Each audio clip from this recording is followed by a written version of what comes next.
Hi guys, 3 டேஸ்க்கு முன்னாடி நான் இன்ஸ்டாமார்ட்டில் கொஞ்சம் வெஜிடபிள்ஸும் ஃப்ரூட்ஸும் வாங்கியிருந்தேன். ப்ரைஸ் பார்த்திங்கன்னா ஆல்மோஸ்ட் சேமாக தான் இருக்குது வெளியில் வாங்குறது இதுவும். ஸோ நான் அன்றைக்கி எனக்கு கொஞ்சம் எமர்ஜென்சி தேவைப்பட்டதுன்னு சொல்லிட்டு வாங்கியிருந்தேன்.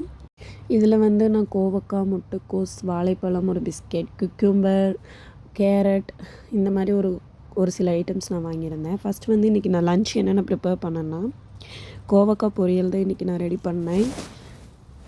கோவக்காய் பொரியல் பார்த்திங்கன்னா ரொம்பவே ஈஸி தான். நம்ம பெருசாக வெங்காயம் நிறையா வெங்காயம், பூண்டு அந்த மாதிரிலாம் போட தேவையில்ல.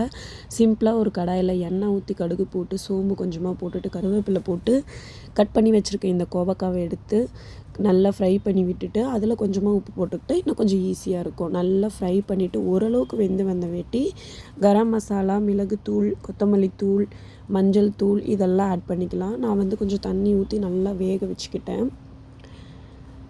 நல்லா வெந்து வந்ததுக்கப்புறம் திருகி வச்சுருக்க தேங்காயை வந்து நம்ம இதில் ஆட் பண்ணிக்கலாம். இது ரொம்பவே ஈஸி தான்.